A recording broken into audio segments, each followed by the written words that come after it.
Assalamualaikum Milanisti, bagaimana kabarnya? Semoga baik-baik aja ya. Kunjungi website kita di maksimalmilan.blogspot.com. Jangan lupa subscribe dan nyalakan lonceng notifikasi untuk terus mendapatkan berita terbaru seputar AC Milan, khusus Milanisti. Massimiliano Allegri tidak menganggap Gianfilippo Mateta sebagai pilihan ideal untuk AC Milan menurut sebuah laporan. Matteo Moretto berbicara di saluran YouTube milik Fabrizio Romano bahwa Allegri sebenarnya memiliki target lain untuk mengisi peran nomor 9. Sang pelatih tidak sepenuhnya setuju dengan penandatanganan striker Prancis itu. Berikut komentar sang jurnalis. Allegri tidak sepenuhnya setuju dengan gagasan untuk menandatangani Mateta. Dia tidak menganggapnya sebagai striker yang tepat untuk difokuskan. Milan kemudian melanjutkan untuk mempertimbangkannya, terutama karena keinginan Mateta untuk mempercepat negosiasi. Katakanlah dia bukan pilihan pertama untuk Allegri. Penolakan dari Milan pada bulan Januari juga akan tetap untuk masa depan, lebih khususnya lagi untuk pada musim panas. Jadi Mateta tidak akan mengenakan seragam Milan untuk musim depan, ungkapnya. Fikayo Tomori semakin dekat untuk memperbarui kontraknya bersama AC Milan menurut sebuah laporan. Matteo Moretto berbicara di saluran YouTube milik Fabrizio Romano tentang situasi pembaruan kontrak dari Fikayo Tomori dan semua pihak optimis untuk mencapai kesepakatan. Berikut komentar sang jurnalis asal Italia itu. Negosiasi saat ini dalam tahap lanjutan. Kontrak Tomori berakhir pada 2027, tapi dia ingin tetap di klub. Dia sangat senang bekerja dengan Massimiliano Allegri. Semua pihak sedang mengerjakan detail akhir. Apa yang mereka katakan kepada kami adalah bahwa Milan mengajukan penawaran yang kemudian sedikit disesuaikan oleh rombongan Tomori, yaitu tawaran balik. Dalam beberapa pekan mendatang, semua pihak akan mencoba mencapai kesepakatan definitif, ungkapnya. Mattia De Sciglio akhirnya buka suara alasan dirinya membelot ke Juventus beberapa tahun yang lalu. Sciglio diwawancarai oleh Corriere della Sera dan dia ditanya tentang alasan kepergiannya dari AC Milan dan memilih untuk menyeberang ke rival yaitu Juventus. Berikut komentar bek Italia itu disampaikan melalui Milan News. Saya mengalami cedera yang menghilangkan konsistensi saya. Setelah beberapa penampilan yang buruk, segalanya benar-benar hancur. Itu terjadi pada 23 April 2017. Milan melawan Empoli. Kami tertinggal 2 gol dan pada menit ke-70, Montella memutuskan untuk mengeluarkan saya. Saya marah. Itu adalah pergantian pemain yang tidak pernah saya mengerti. Sepertinya dia ingin menggunakan saya sebagai kambing hitam untuk mengalihkan perhatian dari kesulitan yang dialami seluruh tim. Saat saya meninggalkan lapangan, saya mendapatkan hujatan dari seluruh tribun. Hari itu, saya menyadari bahwa saya tidak bisa melanjutkan karir di sini. Kisah saya dengan Milan telah berakhir, ungkapnya.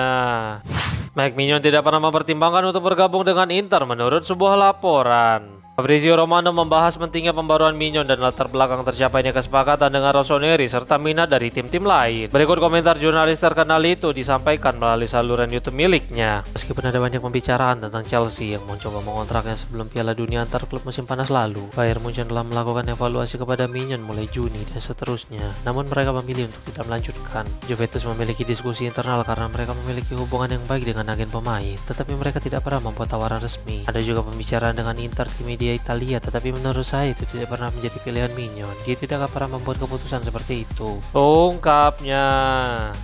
AC Milan siap mengalokasikan dana besar untuk André Kostic pada musim panas mendatang menurut sebuah laporan.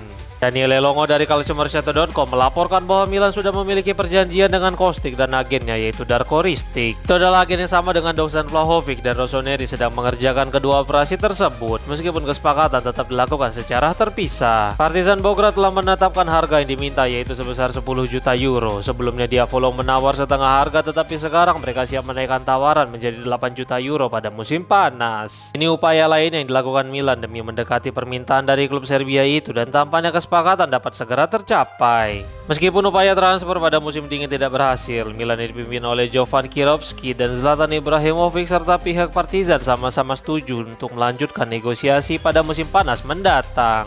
Hal ini tidak lepas dari sang penyerang yang telah menyatakan keinginannya untuk bergabung dengan Milan.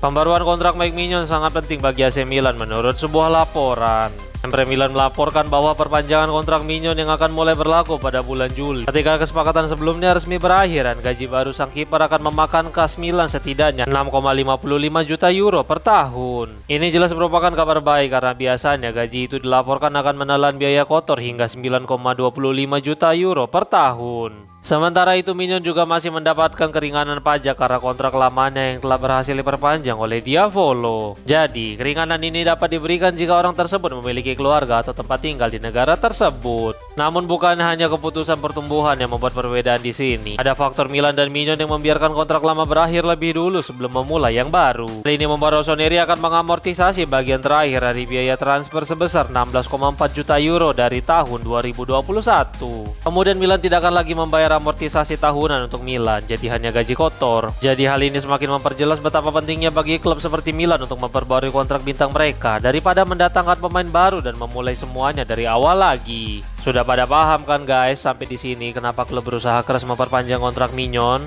Santiago Giménez telah mengirimkan pesan positif bahwa dirinya akan segera kembali merumput. Melalui akun Instagram miliknya, Giménez telah memberikan kabar positif kepada para penggemar bahwa dia bisa kembali lebih cepat daripada yang diprediksikan sebelumnya. Striker Meksiko itu membagikan beberapa fotonya di lapangan serta caption yang bertuliskan, "Saya merindukanmu, tapi kita hampir sampai." Tulisnya. Tersediaan Giménez jelas akan menjadi angin segar tersendiri bagi Rossoneri karena Massimiliano Allegri akan memiliki lebih banyak pilihan dalam menyerang. Selain itu, hal ini juga akan baik bagi sang penyerang karena dia akan dapat menemukan performa terbaiknya jelang bergulir ya Piala Dunia bersama timnas Meksiko.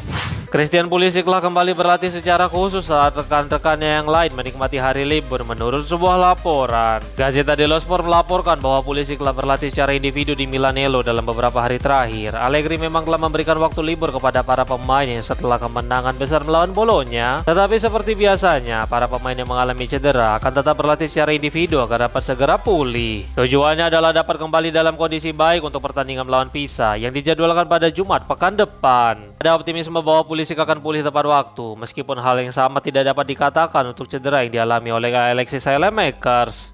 Belgia itu akan kembali dinilai pada minggu depan. Tapi tampaknya masalah otot yang dialami oleh Alexis Saelemaekers akan membutuhkan lebih banyak waktu untuk dapat pulih sepenuhnya.